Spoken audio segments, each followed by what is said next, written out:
Ó, dando continuidade ao vídeo sobre arte românica, então agora pintura e a escultura. Isso aqui é bem rápido. O primeiro vídeo eu fiz a introdução e coloquei a arquitetura, ok? Gente, ó, o que nós precisamos saber primeiro, logo de cara em relação à pintura? Na pintura românica, como, como ela sofre uma influência da arte romana, primeiro de tudo, qual vai ser a técnica utilizada? O afresco. Né? Lembrando, o que é o afresco? É uma pintura de mural. São pinturas feitas em paredes, ok? Então, como o estilo românico sofre uma influência romana, nós vimos lá na arquitetura quais foram os elementos que se destacaram? O arco e a abóbada. E agora na pintura, o relevo narrativo. Desculpa, gente, o afresco. Né? O que é o afresco? É uma pintura de mural. Ele passa uma massa, um gesso úmido, e aí ele desenha, ele pinta sobre essa superfície úmida. Ok?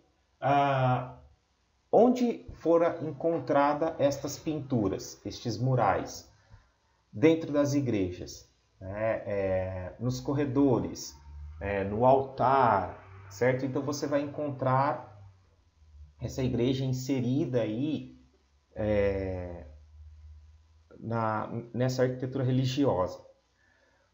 Nós vamos encontrar dois tipos de pinturas. As pinturas que tinham um fundo claro, ela servia para destacar o personagem. As pinturas que tinham um fundo monocromático, claro, destacavam os personagens, certo? Os desenhos, as pinturas que tinham um fundo um pouco mais colorido e tal, ele servia para destacar o tema. Então nós vamos ter estes dois tipos de pintura. E vale lembrar que os temas eram temas envolvendo o Antigo, o Novo Testamento, a vida de santos e mártires. Vale lembrar também que quem desenvolvia esse tipo de pintura, esse tipo de arte, eram servos, eram pessoas ligadas à igreja, que eles acreditavam estar recebendo um dom divino, um dom de Deus, né, para poder desenvolver esse trabalho, certo? Então aqui, ó, nós temos as características, certo? A primeira de todas é a técnica. Isso é importante nós sabermos. Então, por que na arte românica eles trabalharam com a técnica do afresco? Porque sofreram uma influência dos romanos, certo?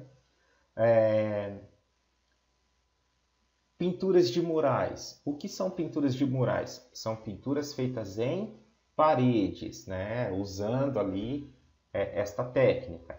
Os temas. Nós vamos encontrar elementos da natureza, né? E cenas ligadas à religiosidade, né? Ao Antigo, ao Novo Testamento, à vida de santos, à vida de mártires. Depois, deformação. O que é isso?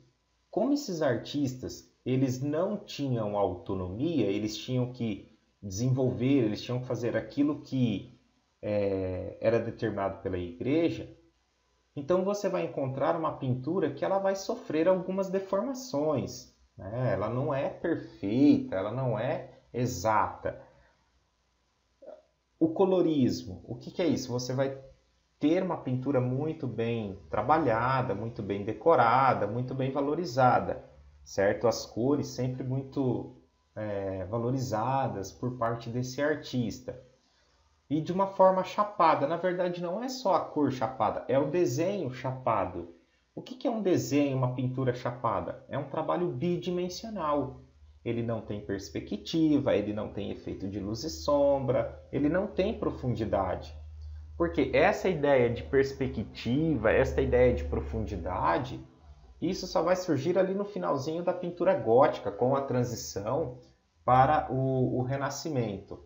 Olha só, você vê como é o desenho, você vê como é muito bem trabalhado pelo artista diante de todas as limitações, né, das regras que ele tinha que seguir pela igreja, mas você vê que há uma deformação. Olha a proporção de um personagem em relação ao outro, né? Olha as partes do corpo.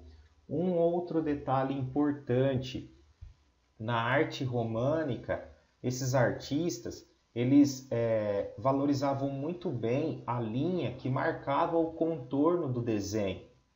Veja que a valorização do drapeado, da vestimenta, vai ser muito rica. Por que que ele vai valorizar isso? Para não transmitir a sensação, o volume do corpo humano. Porque nesse momento, o corpo humano ele era fonte de pecado, né? Tanto é que na arte medieval você não encontra a representação do nu como nós vimos lá na Grécia. Então, valoriza-se muito o drapeado, a vestimenta do personagem, para não mostrar esta ideia do volume do corpo. Nós vamos encontrar a simbologia, né? A simbologia continua, aqueles símbolos que nós vimos que começaram a surgir lá na arte cristã primitiva, que foram usados na arte bizantina, né? Olha aqui o Cristo em Majestade, né? A auréola atrás da cabeça, olha os olhos dele bem arredondados, símbolo de espiritualidade. Veja que não há um cenário, você sempre vai ter esse fundo, ou ele monocromático, ou ele um pouco mais colorido, ora destacando o tema, ora destacando o personagem, como eu comentei no início do vídeo. Aqui é Cristo Pantocrator, né? Pantocrator é a figura principal, representante maior. Veja que esse Cristo ele está sentado com as pernas dobradas. Vejam que tem uma valorização muito forte do drapeado, da vestimenta. Você não tem essa noção de volume corporal. Olha ele com os dedos, né? A forma como se ele estivesse abençoando ali. A proporção, olha o tamanho da mão, o tamanho da cabeça, o tamanho dos braços. Né? Olha da cintura para cima, como tem uma proporção assim, vamos dizer, grande em relação da cintura para baixo. Olha o tamanho do pé, como ele é pequeno em relação à estrutura. Então, isso é aquela deformação que o professor falou para vocês. Aqui nós vamos ter mais uma outra imagem, onde você tem a representação de Cristo e Maria. Vejam que eles estão no centro, vejam que eles têm a auréola. Era muito usado essa forma,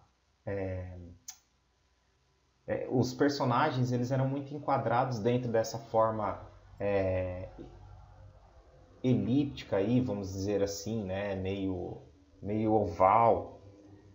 Então você sempre tem isso, ó, sempre uma pintura de caráter religioso, né? Usando a técnica do afresco, a simbologia.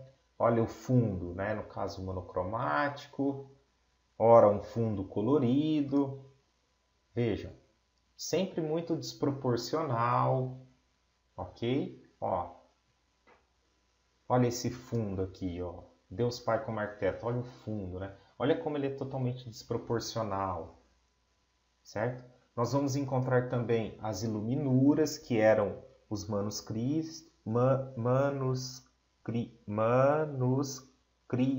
meu Deus, me deu um nó na língua, gente. Manuscrito. Então você tem essas escritas, que é a letra capitular, a primeira letra de um capítulo, que mais? De uma página, ela sempre ornamentada assim, né, com temas florais. E por último, a escultura, né? A escultura que vai estar ligada àquela influência também romana, certo? E aí a gente pensa assim, qual foi a técnica utilizada? O relevo narrativo. E onde esse relevo narrativo ele estaria inserido? Né? Ele estaria inserido na arquitetura, né? Lembra lá que eu falei no outro vídeo, nesta parte aqui, ó, como é chamada essa parte onde tem todo o relevo aqui, essa parte semicircular? É chamado de tímpano, ok? Então, o relevo narrativo ele vai ser inserido no tímpano.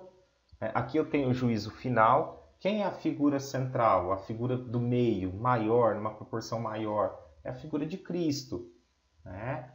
Então você tem esse relevo exercendo a mesma função da pintura, né? Que é uma função didática. Na arte românica, tanto a pintura quanto o relevo, eles exerciam uma função didática. Eles vinham para ensinar, para catequizar as pessoas. Porque na Idade Média, poucas eram as pessoas que sabiam ler, que sabiam escrever. Então a igreja, para proclamar a sua fé, os seus ensinamentos, ela vai usar não só a pintura, não só a escultura, o teatro, a música, para poder levar esse conhecimento religioso para as pessoas. Ok, gente?